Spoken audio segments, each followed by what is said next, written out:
Learn how to build a better sign and print shop from a few crusty sign guys who've made more mistakes than they care to admit. Conversations and advice on pricing, sales, marketing, workflow, growth, and more.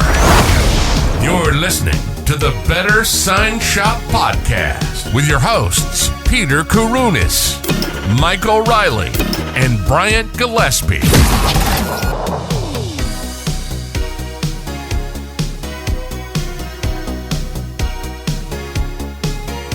Before we jump into the episode, I'd like to give a shout out to our sponsor, GCI Digital Printing, grand format printer to the trade. GCI is not your average print shop. They pride themselves on providing you a fast, stress-free experience when outsourcing. Their no excuses mindset means no matter the job, they'll have it done every time. No other vendor will go to the lengths that GCI does to ensure you're a satisfied customer. To hear more about their approach to business, hop back into the archives to episode 9, where the guys and I interview owner TJ Bedacht about top-tier customer experience. If you're looking for a high-quality trade printer for banners, mesh, coroplast, and more, TJ and his crew will have your back. For jobs big or small, GCI does them all. Check them out at printgci.com. Hi guys, welcome back to the next episode of the Better Sign Shop podcast. I'm your host, Brian Gillespie. My two co-hosts, Michael and Peter, are not here at the moment, so I figured I would go ahead and kick this one off. If you're watching the video feed, you'll see this amazing mustache. Yesterday was Halloween, and I had to commit fully to my costume. My wife dressed up as Taylor Swift. I was, of course, Travis Kelce. If you know me, you know I'm the furthest thing from an NFL football player. But anyway, you got to go all in sometimes. So today we've got another special guest with us. I'm really excited about this episode. All right, guys, we are back with our special guest for today, Mr. Evan Zebley. Evan, nice to have you on the podcast. Thanks. Nice to be here. I originally reached out to you several months ago, maybe half a year at this point, because I saw that you were posting a lot of really cool videos of like sign installs and stuff that you were doing for clients. I thought it would be a great story to have you on and interview you about that. But in that time, I think you've had a lot of changes going on professionally. So maybe you want to jump in and just give us some of your backstory and tell us about your journey in the industry. Sure. I mean, it's, I guess, the truncated version because it's pretty eventful. I guess if anybody ever feels like they're not sure they're doing the right thing and they're comparing themselves to old systems, which are, you know, the classic, you go into a job, you work it for 30 years, you stay loyal to that company. I get that, and that's commendable. That was not the path for me. The last 10 years in the sign business, the only way that I've been able to really move up is to move out. And that's what I've been doing year by year. So I've had the great opportunity every year that as I grow a market to then ask my employer, hey, are we ready to take my income to the next level? When they say no, I'm like, all right, that's cool. I'm going to go on to the next thing though. And just keep going until now that's culminated in I have to have my own shop. So that just started 2 months ago. This is the first time in about 10 years that I've felt comfortable saying, you know what? I've got a good customer base. I understand all the ins and outs of everything with this business. I'm fine just cold going out on my own. And it has been. I mean, we're in the middle of week 9 now. And the great parts are I've been able to pay myself every week, which is a bonus. There's money in the bank. And then all that really comes from, like you said, it's got to do with the market share. So, there's many, many great crafters out there. They're good at their job. They know what to do. They can provide you an excellent product that will work for your need. But everybody's not marketing that.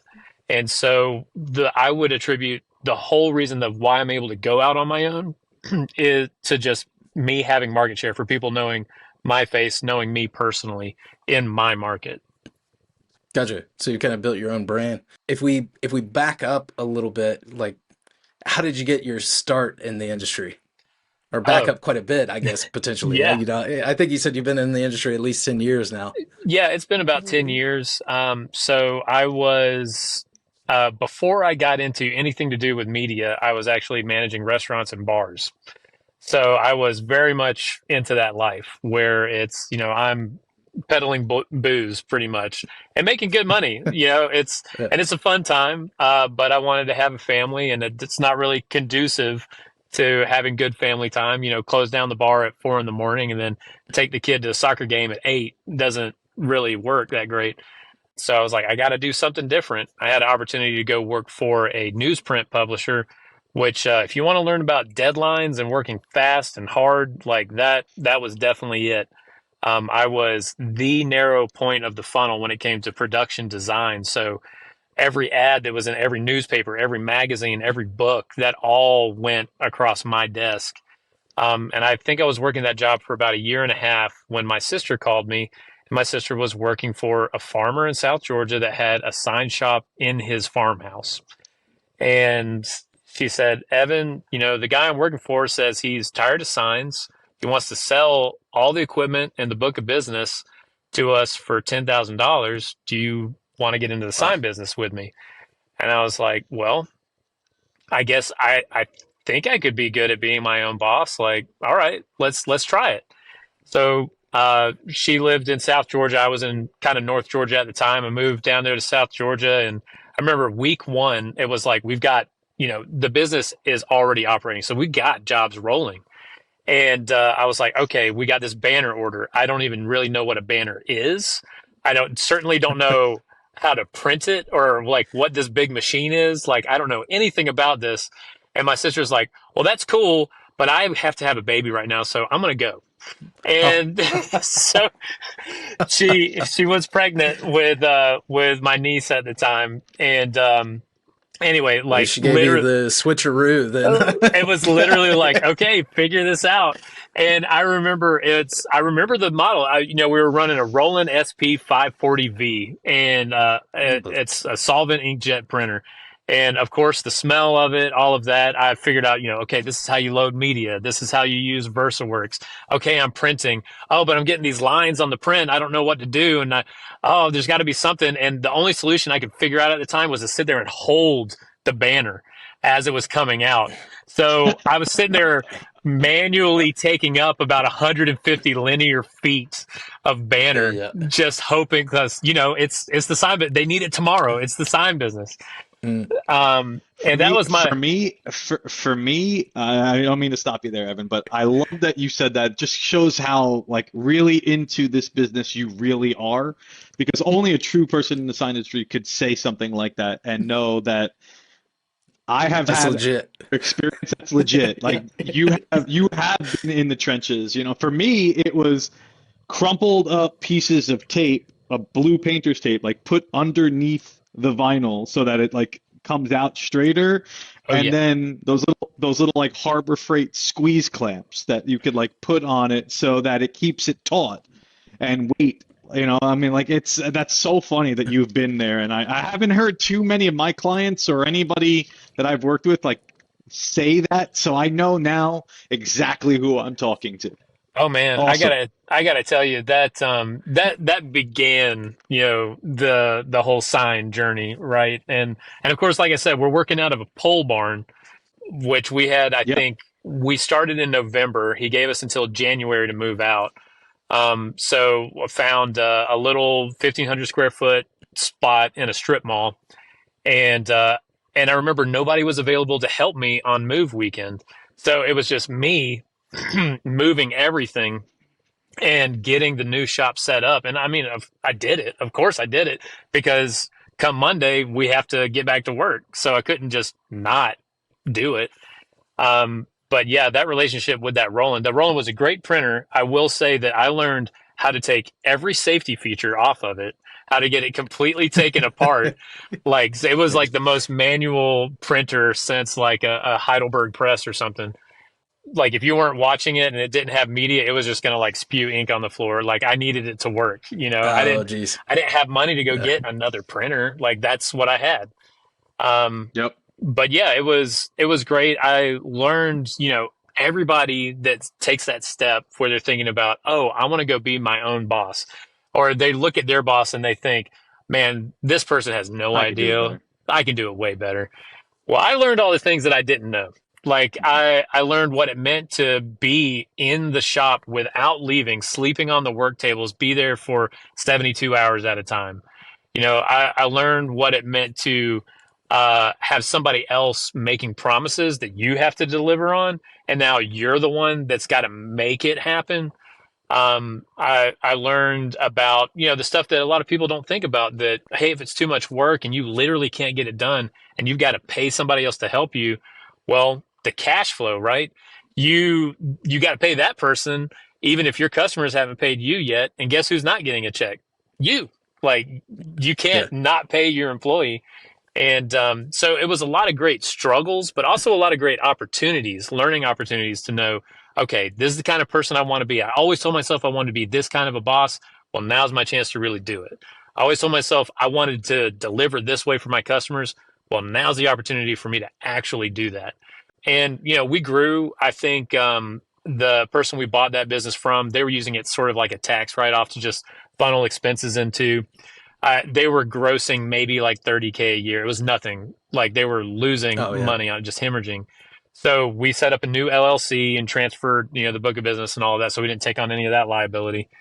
And I think in our first year, it was just me and my sister, and we did about 180. And then the second year, we were about like mid threes. And then I noticed like there was a cap for our market. That was kind of it. We were not a franchise brand. We didn't have name recognition. We didn't have a sales team out there. It was just us kind of in the shop working. And then also we were in kind of a saturated market. There were actually small market, not that many customers, but a lot of sign shops. So it was kind of like a race to the bottom when it came to pricing things. You're sitting there and your customer's like, man, I got to tell you, $4 a square foot for a banner, that's just too much. Down the street, they're charging me $250, and you're like, well, $250, I'm going to go buy it from them. Like, you don't know what to do. It was incredibly common in this industry. Yes. Like you hop on the forums, that's the first thing you hear is like, hey, this guy's undercutting me. And it's like, well, like, hey, I mean, what do you do? Yeah. I mean, that's it. It's like, you have to find your customers. And the problem with that particular geographic location was we had soaked up all the customers. There were no more customers to bring into the market. So, now this is the downside of being in a family business, is that when you're in the business, and this was a thing that I learned, and then I think other people should learn it as well, it's important to document what it is that you're doing, even when you're so busy that you don't want to take the time to do that.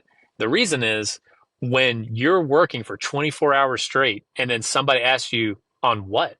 What did you do?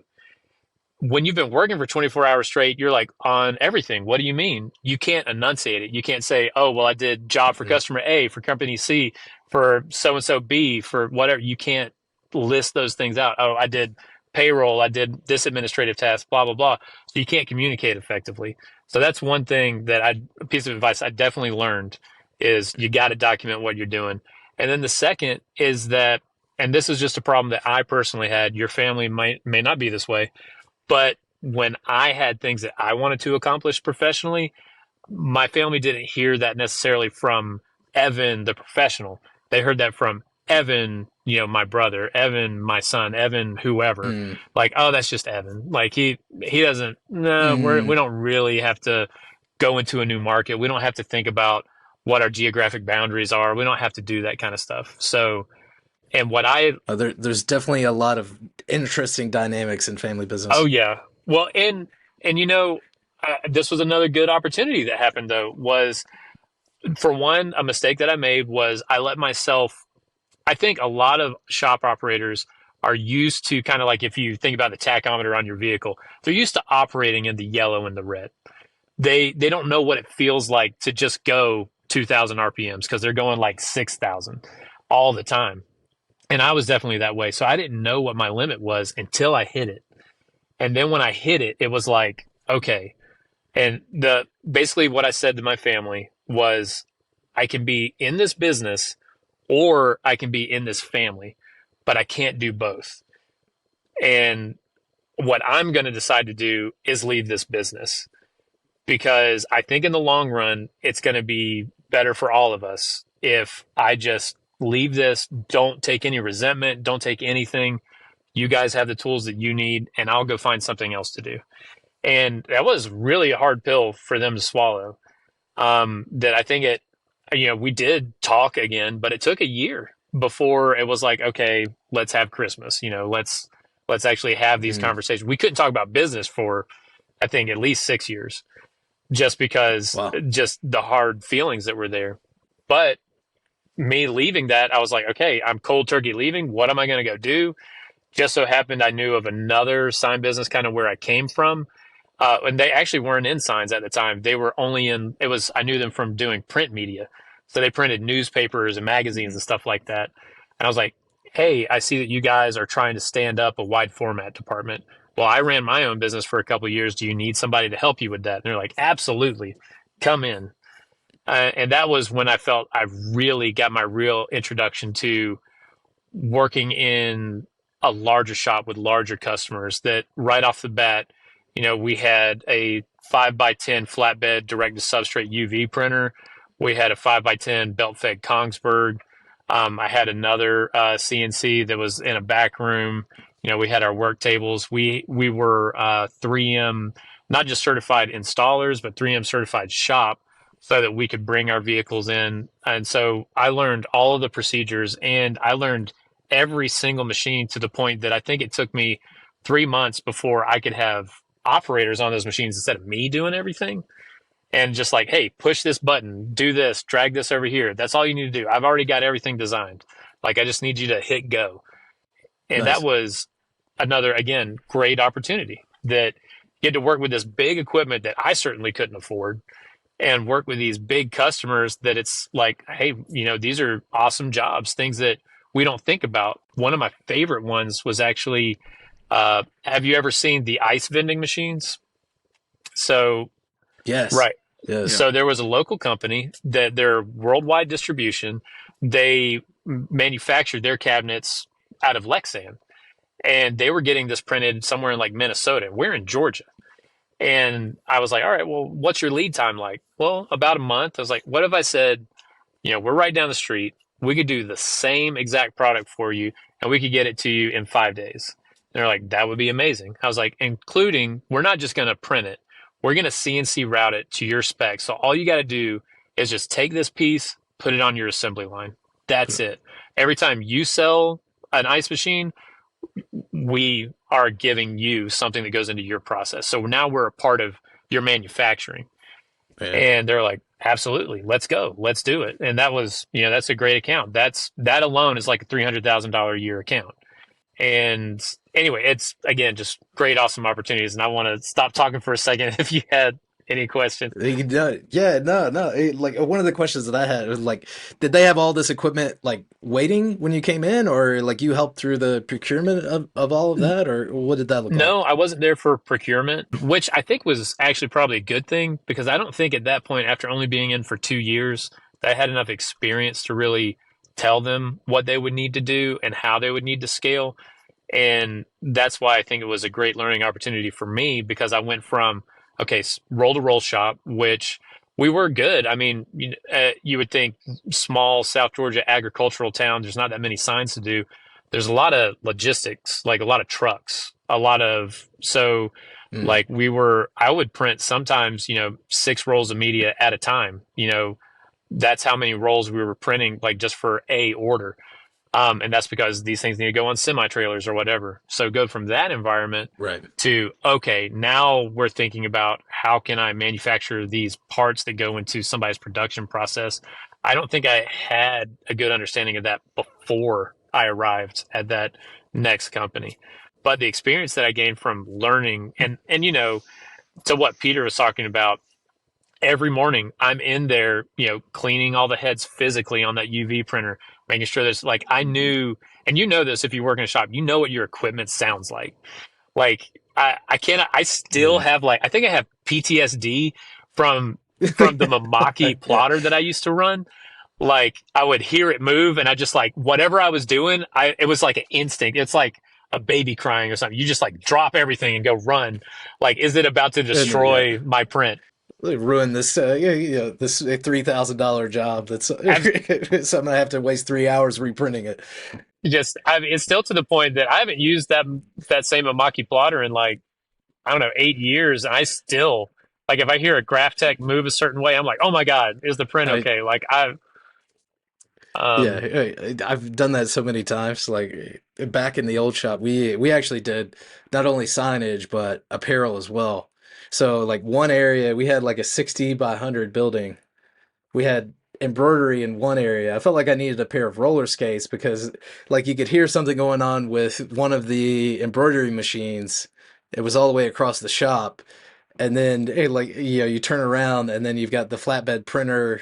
You hear something weird going on there. And we had a CET that had a belt that would walk up and down. So, like, if you were doing 150 or 100 feet of a banner material, you had to babysit it. So, been there for sure. that's crazy. No, that's, well, and yeah, I guess getting to so the experience level, like what you're talking about, using those pieces of equipment, it gives you so much knowledge that you couldn't even really think about until you started working. That, like, okay, not only do I need to know how each one of these pieces of equipment is supposed to work, but like, how do they fail? What do they sound like when that's happening?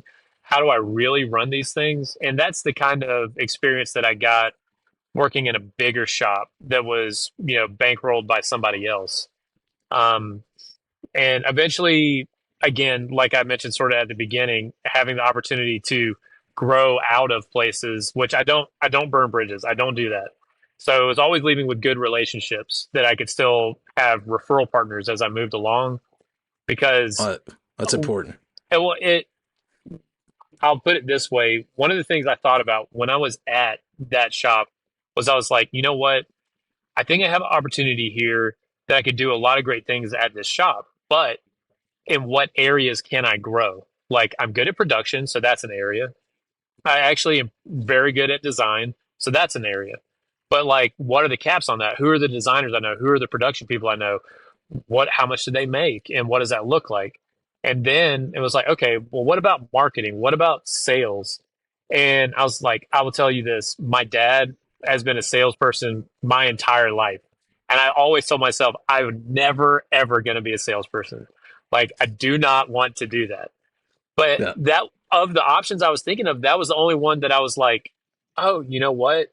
If I learn a lot about this business, that's kind of unlimited, uncapped potential. And it's a necessary part, because there's nothing to design and nothing to make if you haven't sold anything. So I took on a sales position, and it was sort of a hybrid position, because when I went to sales, also classic of sign shops, you have very few people that work there, right? So you wear Mm, multiple hats, even as an employee. So it's like, yes, I was in sales, but also I was still doing all the production design. And also I was still having to like troubleshoot machines and stuff like that.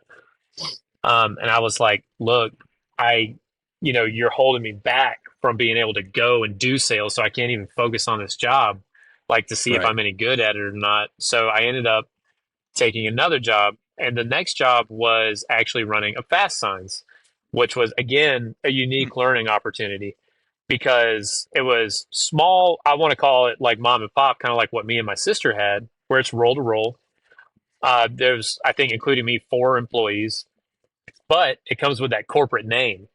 And like, what do you Mm, really get for the franchise agreement, right? What are your royalties paying for?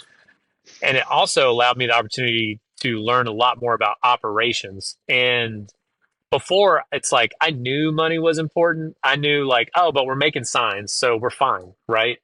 Well, mm, the first thing I had to do, being over operations, is come in, look at the numbers, check out what's happening, what is the health of the business, by the numbers. And I think a lot of people that work for themselves or have their own business, they miss out on that. You hear a lot of like idioms, and one of those idioms is that money is the lifeblood of a business. And people hear that and they're like, no, that's not true. I'm the heart of the business. Like, what I make, my product, is the heart of the business. And I'm here to tell you, no, it's not. That's because a good thing to call out for sure. I mean, you can have you're the best person in the world with the greatest product in the world. If you're not selling it, if money's not flowing, like that's dead. That's a dead business. Yeah. So Well, and I'm sure like Peter, like you could speak to this. Like, how many guys do you talk to that are like, hey, I see every day the volume of work going out, and I know, and I see the numbers, but at the end of the year, when I look at the bottom line, it's like, where is that actual profit that I thought we were making the entire year? You know? Yeah, look, I mean, I actually get that a lot, but there's usually an answer to that. It's not that it's gone. It's not that it's away. There is a reason for where all of that money had gone. We need to, is it your pricing?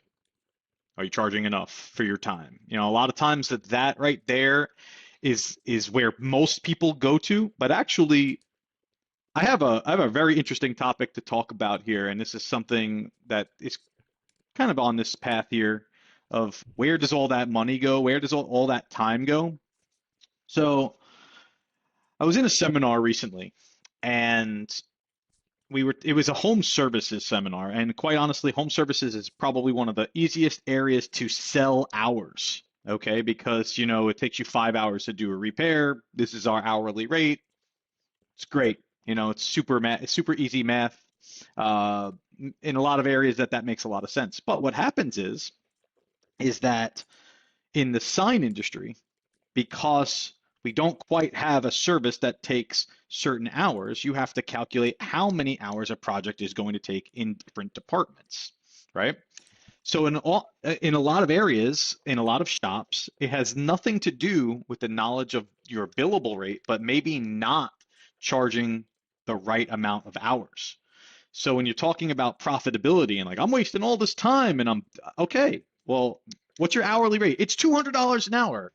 Okay, well, at least you know that, right? But how many hours did you sell for this project, right? And how many hours did you actually work on this project? And right there, that difference is definitely probably where a lot of that profit goes out the window. Like you're working your butt off, you think you made a fair price, but you actually took longer to complete the project. And it's a hidden metric, right? It's a right. hidden metric. It's not going to show up on any kind of KPIs. It's not going to show up on any type of job costing report, right? It's going to say you have to kind of keep track of that on your own, right? There's no software. Shopbox doesn't do this. Corebridge doesn't do this. There's nobody that's going to say, well, we sold 30 hours and it took 22. Okay, great. You made a surplus of 8 hours. Or what is that delta? What were you over? Were you under? And in a lot of places, people are selling based off price. They're not asserting their value. They're thinking this is our market value. This is our market price. Mm, And okay, if you took your shop 6 hours, but it could take another shop 3 hours with a different type of machine, one that you don't have to hold onto the banner as it comes out. yeah, If it comes out, maybe they have a faster printing machine, maybe they have 5 people that can, hem, grommet, and seam a banner in 40 minutes where it take you 2 hours. I don't know. I'm making all of this up as I go, but the fact is that the minutia of those details is often where people get the answer to their problem, which is I'm working my ass off, but I have $10 at the end of the day. I can barely get gas with this. What was it all worth it? So that's right. usually that's the biggest takeaway. It's not often the price that you're charging. It's not often the markup on the materials. I mean, that's all easy stuff. It's often the hours that you're selling is not enough to take on the scope of the project. Yeah. Definitely a challenge in operations. Well, I was going to So, say, I definitely see that. And one of the great opportunities that I had going to fast signs, and you hit on it, is actually, I think at that time, that was at the same time they were making the switch from their previous ERP to Corebridge. And so I set up Mm-hmm. Corebridge for that particular fast signs franchise. And that was the first time that everything I knew that I was working with my sister about, hey, we need to be tracking this, and this, so we know where is our money really going. Well, now I was working with a system that I was building out to do that. And I mean, you're right. There's a lot of stuff that's not in Core Bridge, but there was a lot of stuff that I could dive into, like, hey, we own the building, great, but we're still paying on it. So, this printer takes up X number of square feet and we have X number available. So right away, even if it's doing nothing, even if it's unplugged, it costs money just sitting there, taking up space. And then, looking at the real actual costs, things that people gloss over, like, oh yeah, I don't consider ink one of my costs. I'm like, no, man. Like, depending on what printer you're running and how many layers of ink you're doing, or it's like 12 cents a square foot, 32 cents a square foot. It depends, and it's important because it adds up. And then that was one of the things that I implemented immediately with the staff there was I did my job to make sure on the back end, without them having to do anything, that we understood what our costs were. So it's like, great, you sold a banner for $100. That's awesome. How much did it actually cost us? And that one point that you're talking about, I had to implement my own system to track time. How many jobs do we actually get out in a day? Like, how long did it actually take? And so I would pick jobs. I was like, look, I'm tracking these jobs. We're going to track every job this week. I want to time in and time out on every single time somebody touches this. So then you have an overall time, right? Like, oh yeah, it took us a week for the job to get out, but how many hours did we actually put into the actual job? So, yeah, that was huge. The other huge thing and I will say, like, yeah, everybody in their businesses, they got different ways they want to run it. If you want to really know what's going on, you got to be willing to stop what you're doing and take the time to really dive in. And a lot of times with an owner mentality, you're stressed. You're thinking about, how do I make the next paycheck? How do I get the next sale? You're like figuring out where your costs are. That feels like minutia. You feel like, I don't have time for that, but it's important stuff. It's like, are you carrying like 50% margin with you when you could be carrying 80%? Like, how do you make more money doing the same amount of work? And is it worth looking at that? In my case, a lot of times, yes, it's worth looking at how efficiently are you making your money? Because if you can work the same amount for $100 as you were working for 50, like, make the 100. Yeah, agreed. Now, a huge part of working for that particular franchise, looking at the numbers, what was great was, even though a lot of stuff was missing, it was very obvious. It was my introduction to, I guess, what we say, forensic accounting, where it's like, oh, somebody's stealing, and they're stealing a lot. And the great thing about working with a franchise like that is that you have people that are supposed to come and talk to you about, how does your store perform compared to other stores? How much are you selling? Like, what kind of products? What are you selling them for versus other stores? All that kind of stuff. So I had all the metrics of how a Fast Signs was supposed to operate. Supposed to run. Yeah, and that's like the business development rep, right? That's right. Is that right? Peter's a former Fast Signs guy as well. He actually built and sold a franchise to Fast Signs, and then had a Fast Signs, and I'm sure he'll buy another Fast Signs at some point. So you get it, and depending on how your rep is and how your market is, there's some back and forth, right? Like, for instance, I was told, hey, you need to go up to this square foot pricing on this product, and I was like, no, I've been in this market long enough that I know this is what people are buying, and this is what we're comfortable selling. What I am willing to do is make sure that we do it efficiently. So, for instance, something that a lot of shop owners, and I don't know if it's a pride thing or they don't realize this is an option, is that you can outsource.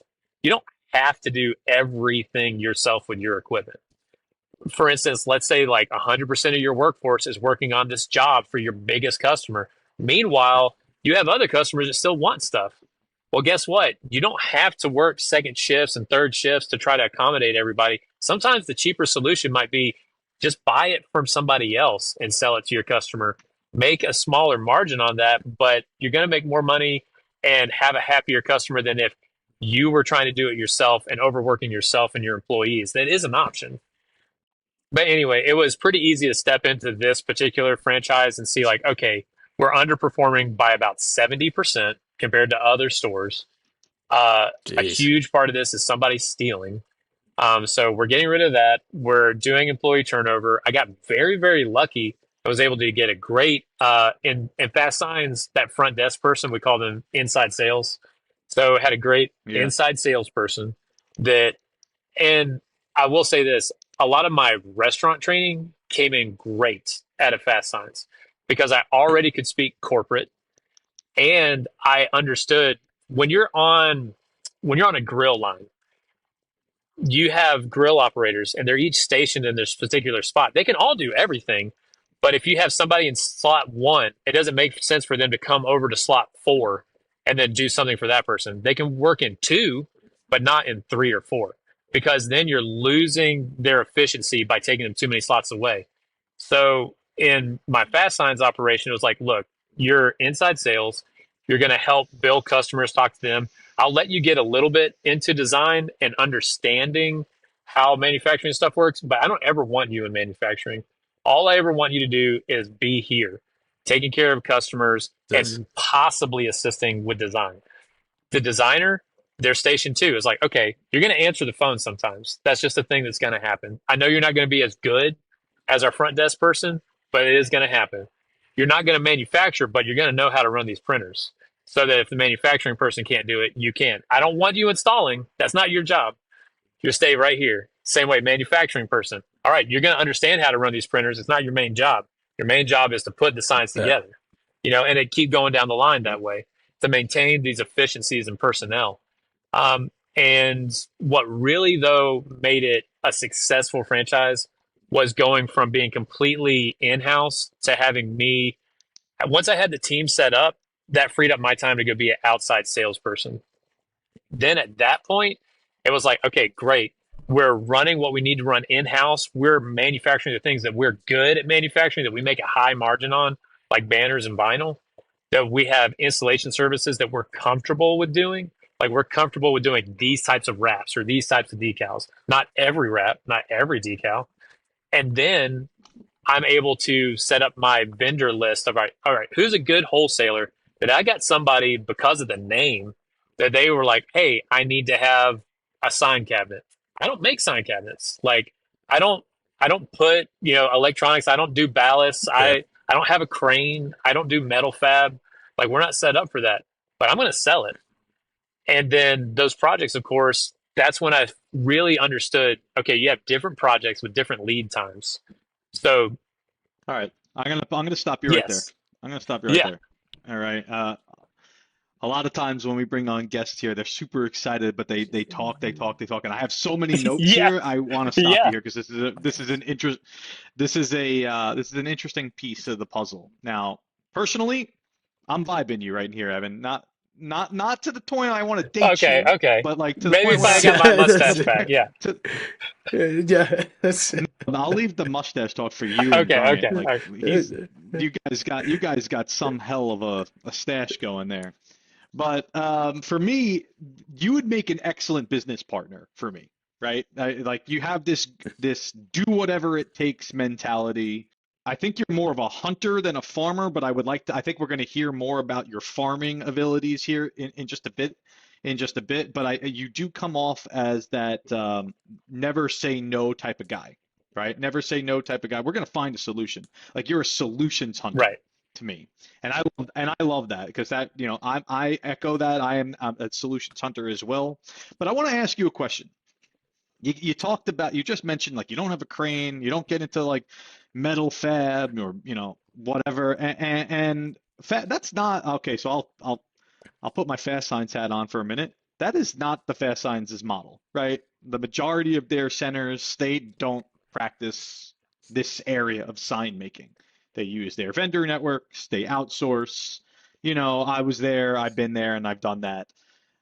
But for somebody like yourself, I'm actually very genuinely honest to hear your opinion. I don't even know which way it's going to go here, but indulge me. Have you ever thought about getting a full-fledged shop going? Knowing that you could jump out of vinyl into fab because you are in that area of like, if I get that somebody that's going to ask, I'm going to do it. I'm going to say yes. I'm going to do whatever I can. And I'm going to find a vendor to outsource it. But if you do enough of that, does that transition your mindset into thinking maybe maybe should I be getting a break and maybe a CNC machine, maybe getting hiring one or two more guys, maybe whatever. Well, Take it from there. so yeah, to your point, then I would say anybody in any business that you start out and you don't really have anything, right? Your ground roots, and you think about something you want to get into. Well, that's a high investment cost to buy the means of manufacturing. So if you don't have that means, at first you're vending and you're No. outsourcing. But it's important in my mind to know as soon as you start that, part of your business plan should be how long am I going to vend before it hits a point where it makes sense for me to manufacture in house. But you got to understand the cost of it, like what you were talking about. How much does the personnel cost? How much does the equipment cost? How much does the facility cost?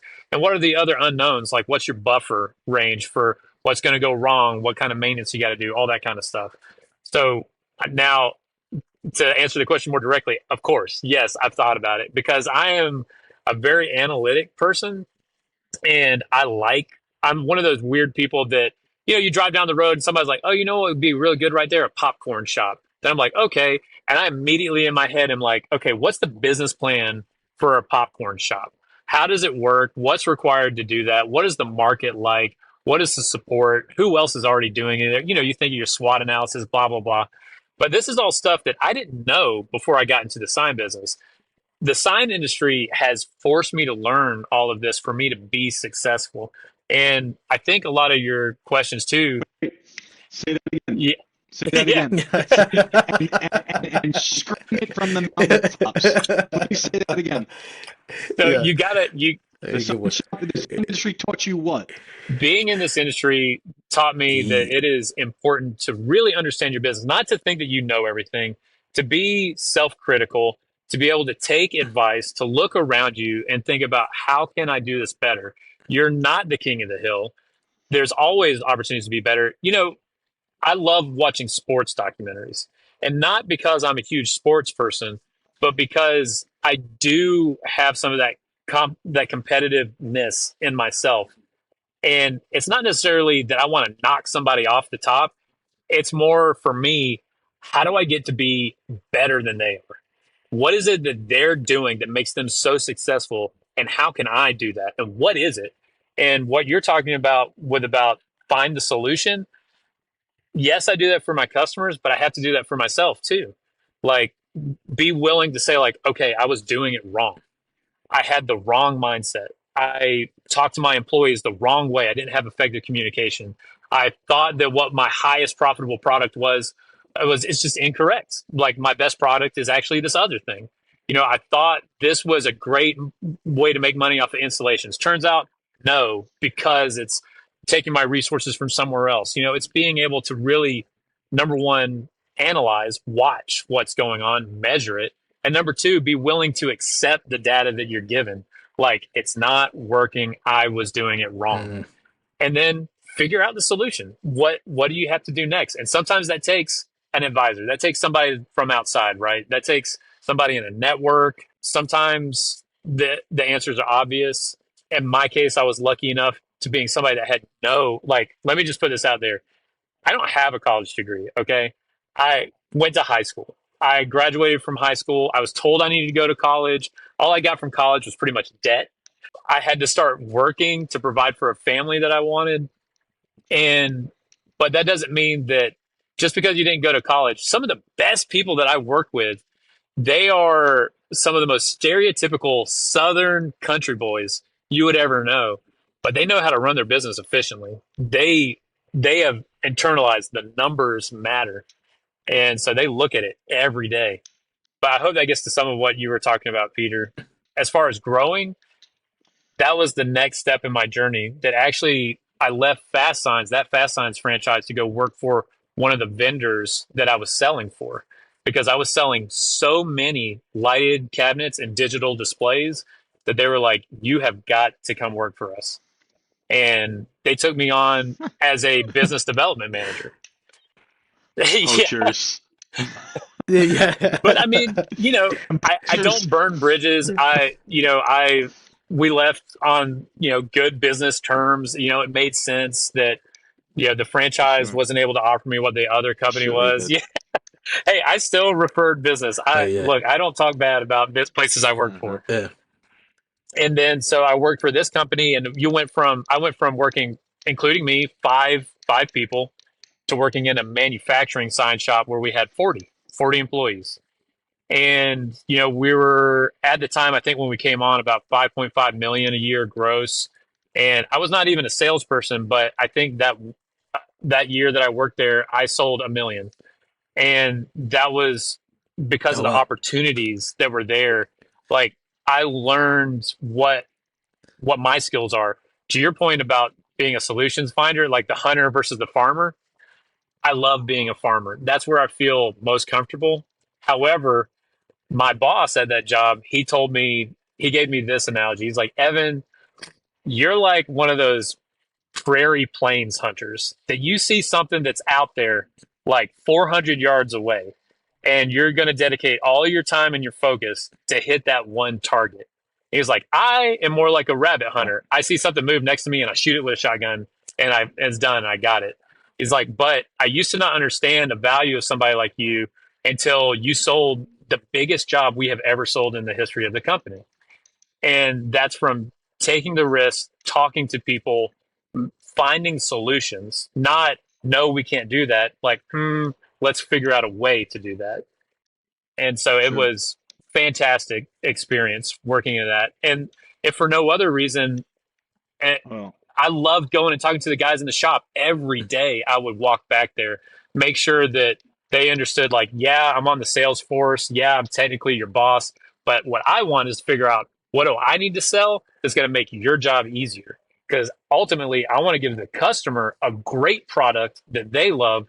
So I'm not going to give you something to design and manufacture that makes no sense. Like, let's figure out how can we work together Right. as a team. It was a great opportunity. Sorry, I'll leave some space there. You're right. I talk way too much. Yeah, yeah, no, you're good, man. It's I'm just like listening to you go on your story, and it's like you have hit like every like type of shop, every position within the shop. So it like carry us through, like Yeah. eh, So bring us so up there's only two to more now, right? steps. Is that the last shop? Is it? So Yeah. well, great shop. I really, one thing that I still have to learn more about that I feel like affected me at that shop was imposter syndrome. Like I said, I feel like I made a very steep rise very quickly. I felt like, no degree, and here I am with guys that have been in the business 20 years, and I'm the business development manager. Like, I've been in this at that point like 7. Like, why am I here? What am I doing? Yeah, I'm making sales, but it just, in my mind, I didn't feel like I really belonged there. Like, I was supposed to be there, that I was doing the work I was supposed to do. I tried kind of telling myself, it's a family owned business. I'm not a family member. I'm going to end up being like other production managers that I had seen before, where they work 30 years and then they get injured, and it's like, okay, well, thanks for all your work. Bye. At the end of the yep. day, I can say that they did feel like family. I honestly cared about everybody that I worked with. They cared about me, but I I don't know what else to define it other than possibly imposter syndrome, that I felt like I just didn't fit in. And an opportunity was presented to me to take a Minuteman franchise and get them into wide format. And it was in the same market that I'd already been working in. I knew all the numbers, especially after working at a Fast Signs. Like, I knew exactly, hey, this is the kind of equipment we need to get. This is how much staff we need. This is how much they're going to cost. This is how much the equipment costs.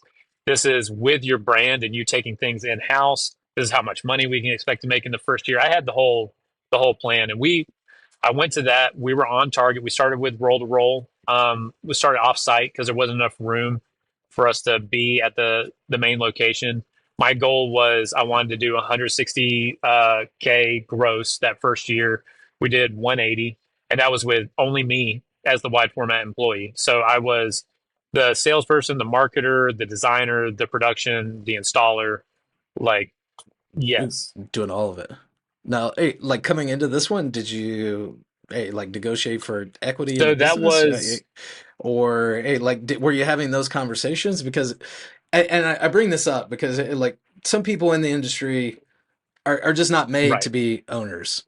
I talk to a lot of people that like they feel like they have to be something they're not in order to achieve like success or be financially stable, which it's kind of like a limiting factor. Kind of goes back to that imposter syndrome of like, hey, I own this shop, and because I employ 5 people, I feel like I have to be the operations manager as well, even though I'm not good at that. I don't like it. And, I'm like not so good with Well, employees. But, at this point, are you negotiating for equity in any of these? Like, is your mind it on it ownership definitely at this point in the yeah, it journey? definitely Or is. And what we ultimately ended up doing was basically kind of like a handsome looking commission package based off of certain numbers and growth projections. I will tell you that looking at just the numbers, the shop that I left to go do this, I used their counter offer as my metric for, okay, what am I trying to achieve at this new venture? And I want to achieve it within the first 2 years. And for me, the offer at the shop that I left was well into six figures.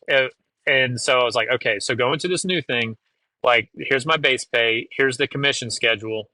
Is it achievable? Yes.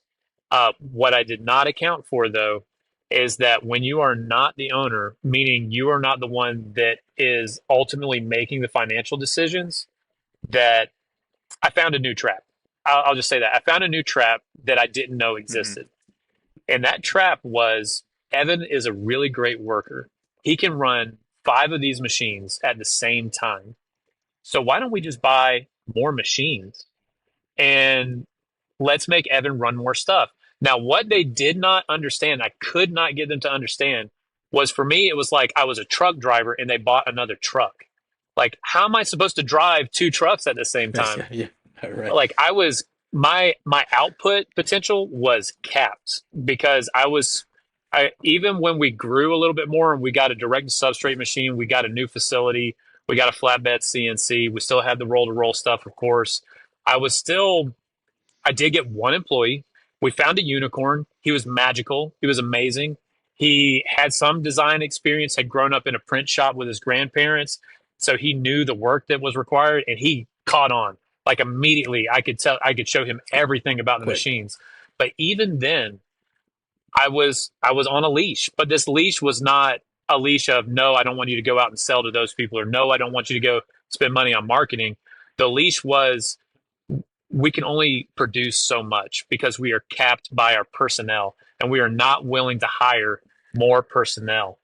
So that means my face is out there, the customers know me, and then it's up to me to produce everything, but I'm not the one calling the shots.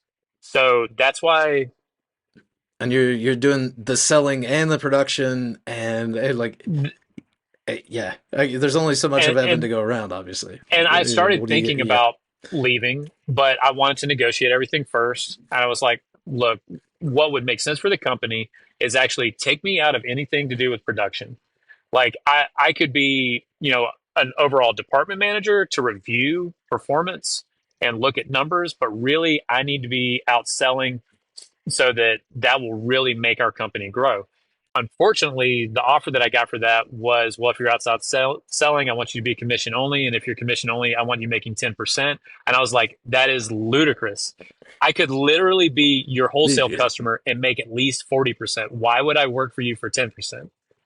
So I was just like, okay, I've got what really did it for me though is and I care about my uh, customers a lot. I don't ever want to tell a customer, I'm going to get this to you tomorrow and then not be able to do it. And that's what was happening. I was being held back to that point. And I was like, okay, it's time to go. And so that gets us caught that's up to now. I and that's like a I see that so often. It is like sales is that is the business, right? Like I talk to a lot of owners that like, hey, I'm not a salesperson. I don't really want to do sales, but unfortunately, like if you don't have a good sales rep and they're not involved on like a deeper level where they're incentivized to go sell, like who does that fall to? Like it falls to you. Like you've got to get yourself out there, uh, whether you like it or not. You've got And to be you're so selling the right. And so business. that goes back to what I said. I never wanted to be a salesperson. I used to legitimately believe that by just having a good product and people receiving that product, that's enough. And sometimes it is. Sometimes that is enough. But what's going to make you really successful that you're not worrying about your paycheck this week because you've got the next 2 months covered? That's the outside sales force. That's making sure that people are actually going out and grabbing that market because we know it. All of us here on this podcast, we know it that somebody, a church, is like, I need a banner. They're not looking for like local sign shop near me. No, they're looking for church banners. That's what they're looking for. And if they don't know you, then they're not going to know to go talk to you. They don't even know that you exist. So, like, you have to have somebody going out there to represent you, or else you're going to forever just be on that grind where you're like, I'm worried about, am I going to be able to pay myself this week? Am I going to be able to cover my shop this week? Like, so I will put this in point too. Now, for the first time ever, I am doing no manufacturing in house. I'm doing some installations because I'm a pretty good vinyl installer and there's money to be made at that. But 100%, it's pretty much like project management for me. So right now, my company exists off of primarily just me selling and managing product projects. And that I wouldn't know how to do any of that if I hadn't gone through all the steps that I've been through previously.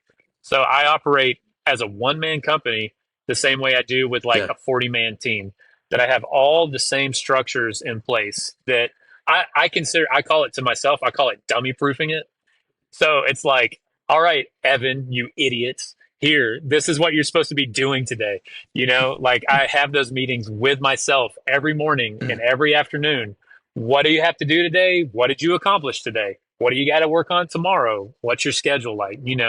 I do it every single day and I check myself throughout the day.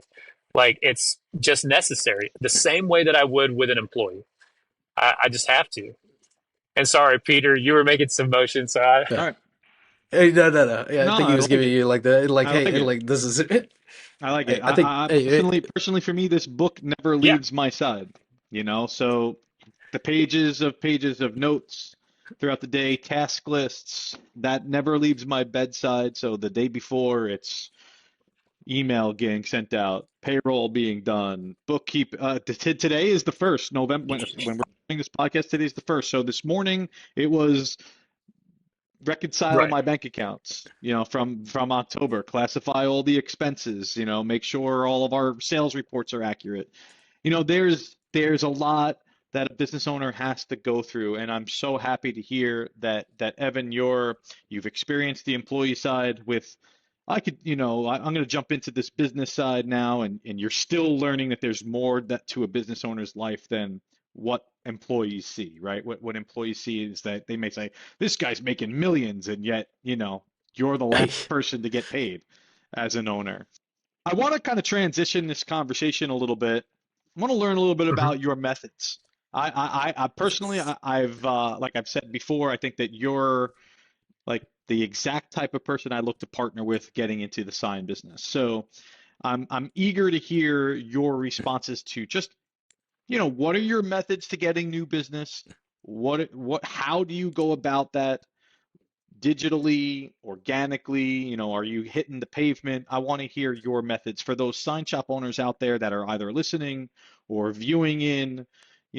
What is it that they can do to start making, a monumental leap in sales as you Okay. have? Well, so that gets into my style of sales, which is by default of farming. So I do still hold a belief that if I grow naturally, and by naturally, what I mean is with referral based partnerships.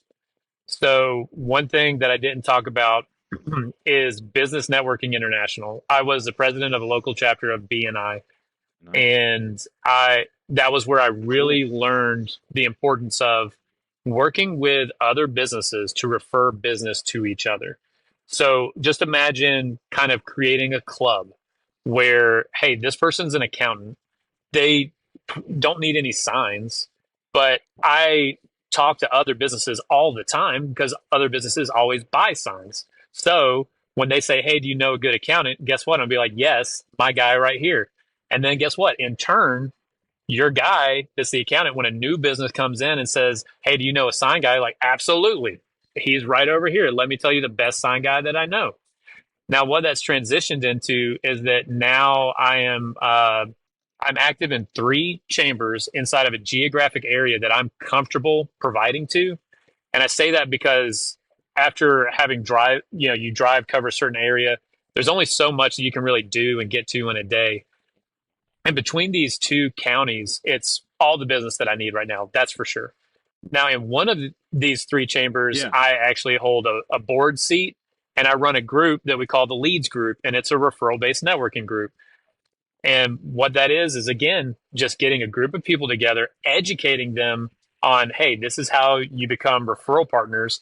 And guess what? I have the opportunity for every single one of them to see me not only as an expert in referral-based networking, but as an expert in signage.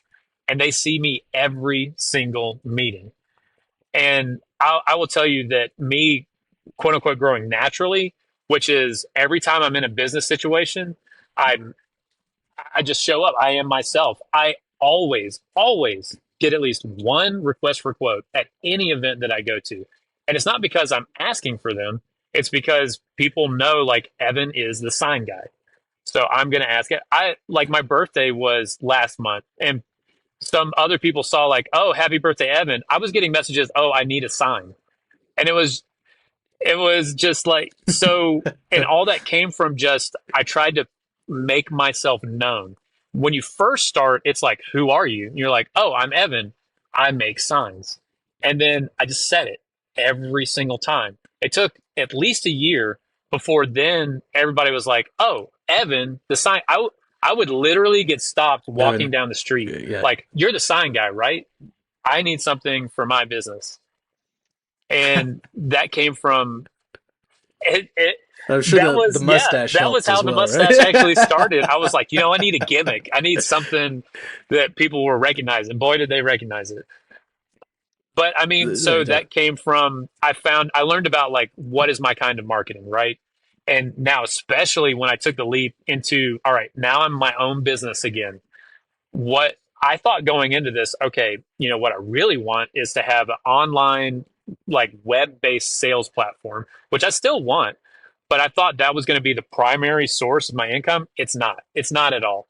I found out because I've worked so much on showing up places in person, that's where I'm highest chance of converting a sale.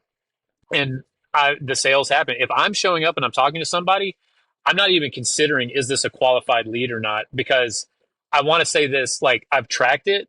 So far, more than 90% of people that I talk to considered leads, they convert. So doing all of the marketing ahead of time has meant that if I'm talking to somebody, it's because they want to buy before I even show up. And that comes from... It's like a key distinction there. Is that, and like most of these customers that you're dealing with, are they like serious business owners, or like people that are starting new businesses? Like, do you have like a good feel for like what the percentages or how it breaks out? So I want to say it's both, and that's why I started getting more involved with economic development in the area. So, I mean, like if we've all done it. We've bid on jobs for a new school that's going up, right?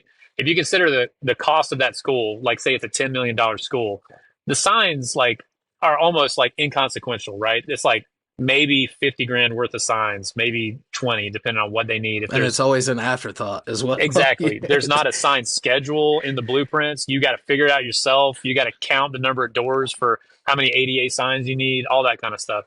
So I started paying attention to who are not the businesses coming in, who are the players in the community that know every single business that's coming in.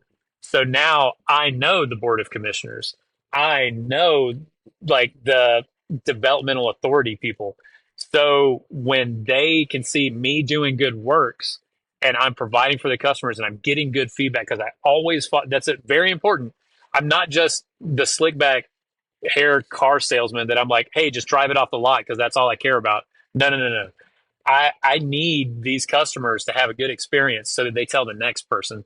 because not only are these businesses and these business partners my referral partners, but these customers, like these what you might consider one-off customers, even if it was like a birthday banner, guess what? They're telling their Aunt Susie that like, hey, when little Joshua's birthday comes up, I know exactly where you need to get your banner from. And it's the same way with car wash, like, oh, we got our lighted LED sign from Evan and you need to do it too. Oh, you know what? We went to our distributor and they said it's going to cost X amount for us to redo our entire space, but Evan did it for Y. And it was great Mhm. experience.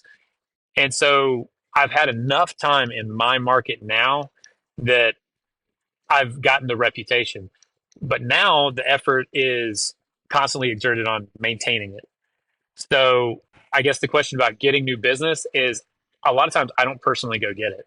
It's now I have a referral network that is out there and they're also online. We have a Facebook page that's local to our area that somebody will say like, hey, I'm opening up a business. Does anybody know a good sign shop? And boom, immediately people are tagging me like, Evan, you need to go call Evan, check out Nice. Evan, talk to Evan. And as a good referral partner, I do the same thing for them. It's not one sided. I to maintain them, everything costs something. I'm not paying these referral True. partners money, but I am referring their businesses. So I'm Yeah, maintaining good I, faith with them. I first of all, I love that you have led a BNI chapter. You hear about that culture just in your tone and inflection here. I mean, I can't imagine being a business owner and running a chapter and introducing new people and having it's almost like you're networking for two companies. And I honestly, uh, I'm thinking back to my chapter leaders over the years, and I just remember how like they active and engaged they were, and like I'm focused on my business, and I don't got time to think about I, John Smith that wants to join the BNI group. So I give you a lot of credit there, more than you know in terms of just your bandwidth, Thank and you. taking that on is an incredible feat. Um, I want to kind of again, I loved your answers and they were exactly what I was hoping for that you would say because again, you're kind of reminding me of me a little bit. Giving you a little bit. I've never met somebody like this before that just gets it. But I want to hear a little bit more. I want to take that. Okay, so your lead generating tactics are a little bit more. I don't want to say quite unconventional, but I would say I'll they're say like old school. more, well, okay, old school. Yes, very much old school, but personable. I like it, Right. and I really like that that you're out there. You're putting yourself out there in places, in organizations, clubs, whether it is the BNI group or your chamber of commerce. But I think you've kind of dialed that in a little bit. Like you're not traveling very far. You're kind of able to go from one area to the next, and people know and understand you.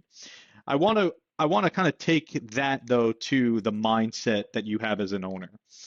So everybody does this differently. Um, I have a couple of clients that I talk to weekly about this, and this business is not transactional. This business is consultative. I think the sign shop owners that understand that grasp that, like Bryant and I, we talk about this all the time in our pricing course. We're not selling rubber ducks.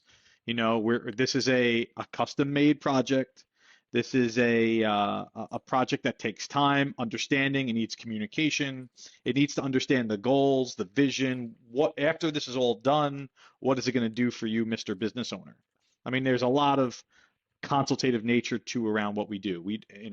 But I want to ask, when you put on that hat and that business owner hat, and you walk into a business, you said car washes before, so I'll use that as an example. Might be a tough example, but Yeah. I'd like to see I like to see your answer here.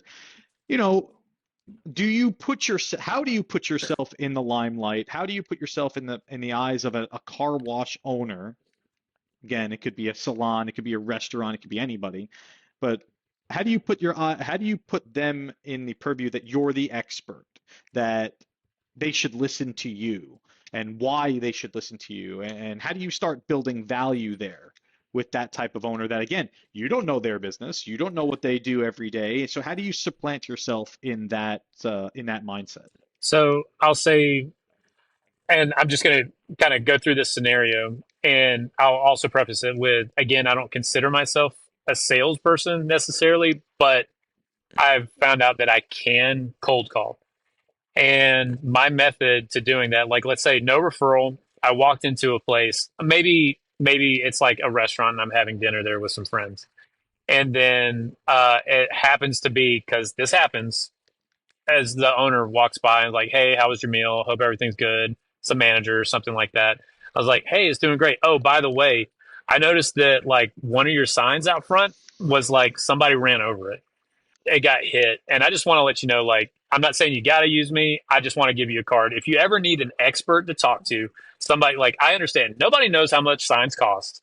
Nobody knows how long it takes to make them, but now you know somebody. So thank you very much for a great experience. I really enjoyed it. We'll be back again. And if you need help, call me. And I call that the Homeward Bound method, because I don't know if you remember the movie Homeward Bound. Of course I do. Yes. Okay, so the Yes, cat is trying to teach the dog how to catch a crayfish. yes. And he's like, how do you get it? How do you do it? And she's like, just act like you don't want it. Just like, and he's like, I don't want it. I don't want it. And then it bites him. It's like, I don't want it. Yeah. So it's kind of, I almost feel like a universal truth that in any kind of relationship, including the like salesperson customer relationship, you've got to act like you are fine without this sale. You are cool without it. You are established. You are the person that is the expert. You exude that confidence.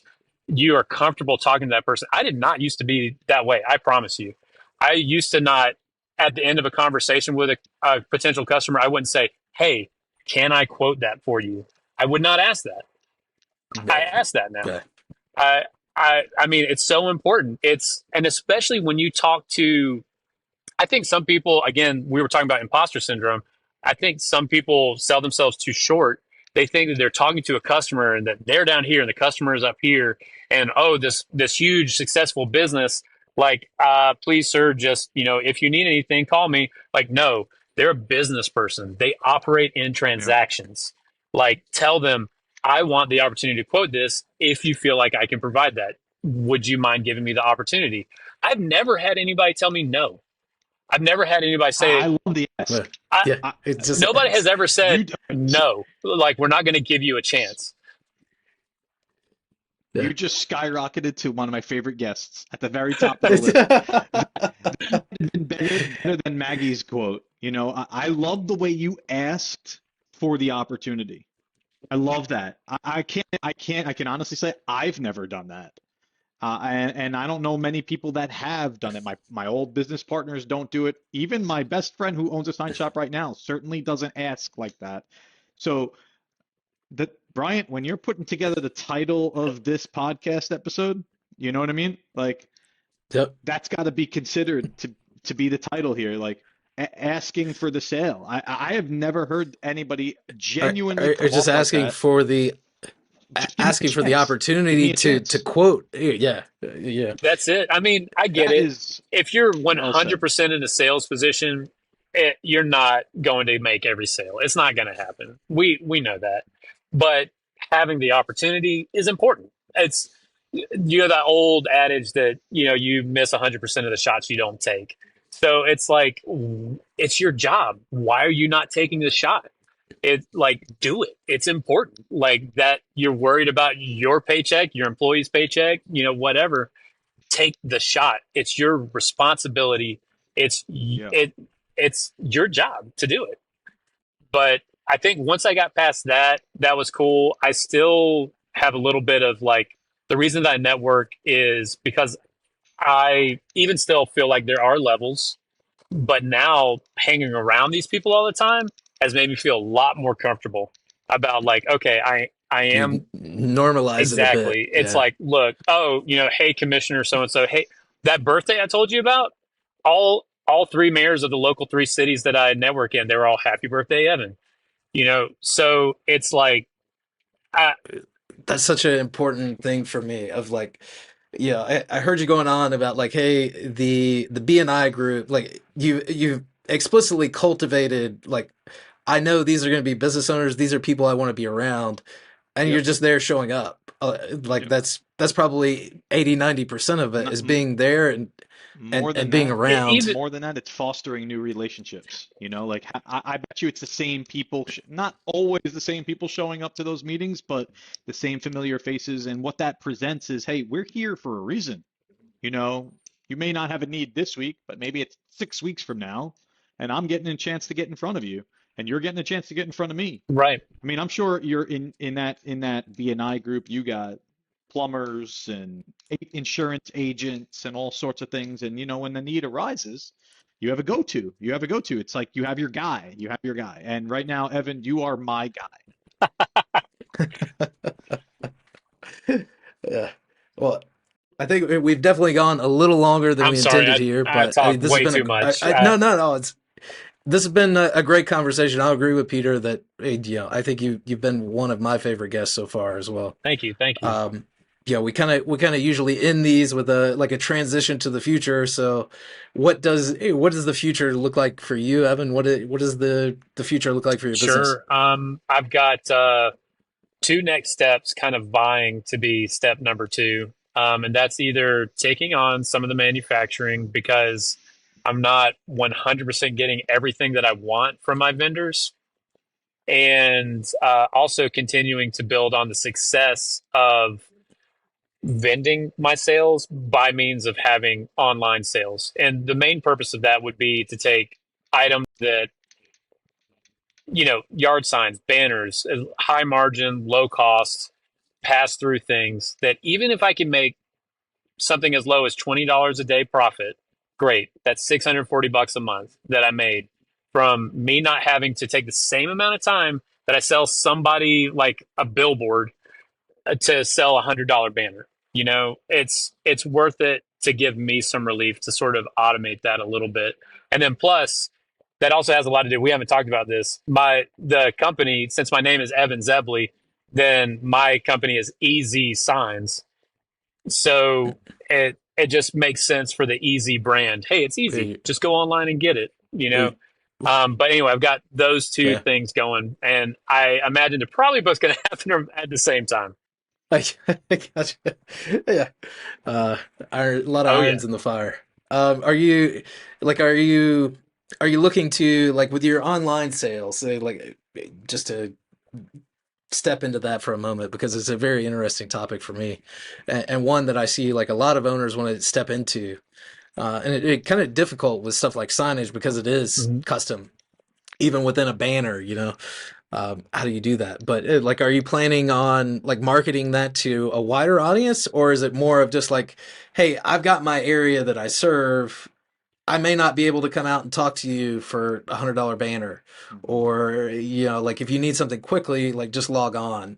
Are you planning on like serving a national audience, or is this just like a nice way to funnel some of that other smaller stuff into a more efficient queue or Great flow, I guess? question. My main goal is to allow myself more time so that I can go work on other more profitable sales. So it is, I want, initially just to kind of take care of some of the easier stuff, because if you're dealing with a college and they've already got the graphics done, they just need to send it somewhere.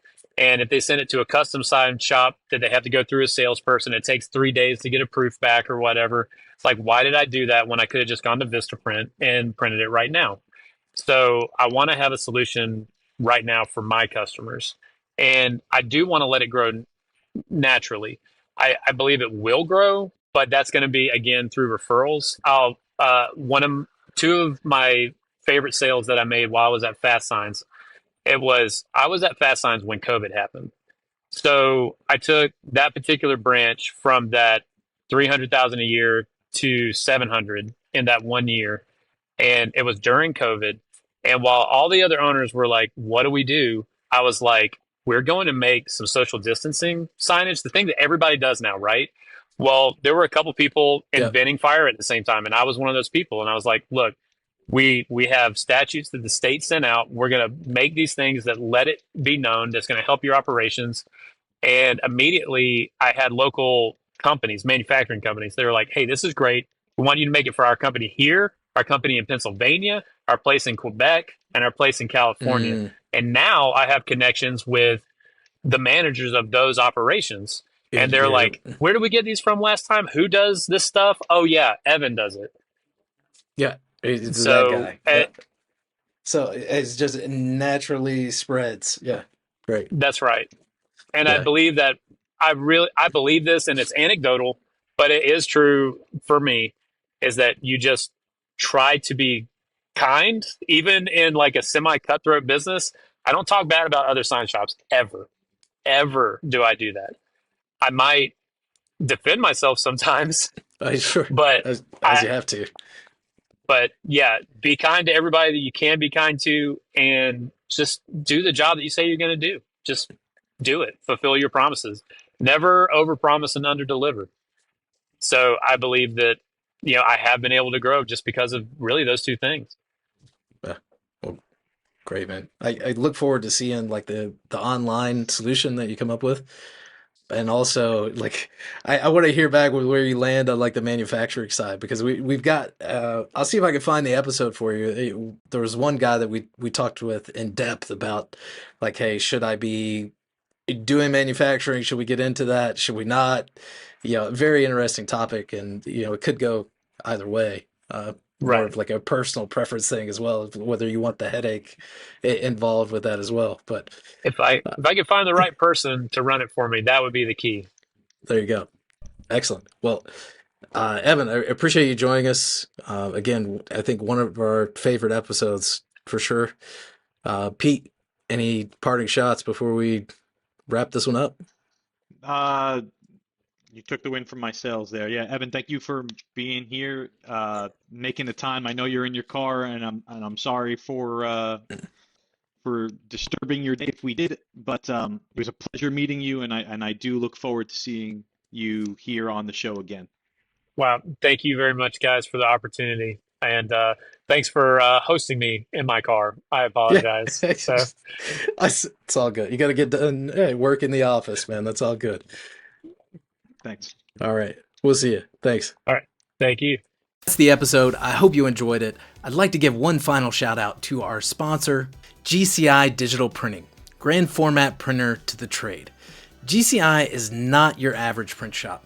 They pride themselves on providing you a fast, stress-free experience when outsourcing. Their no excuses mindset means no matter the job, they'll have it done every time.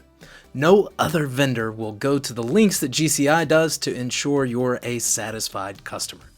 To hear more about their approach to business, hop back into the archives to episode 9, where the guys and I interview owner TJ Bedacht about top-tier customer experience. If you're looking for a high-quality trade printer for banners, mesh, coroplast, and more, TJ and his crew were small. GCI does them all. Check them out at printgci.com. If you liked this episode, make sure you hit subscribe to get all the latest episodes. And check out our website, bettersignshop.com. Get free resources and helpful tools on growing your shop. Thanks for listening.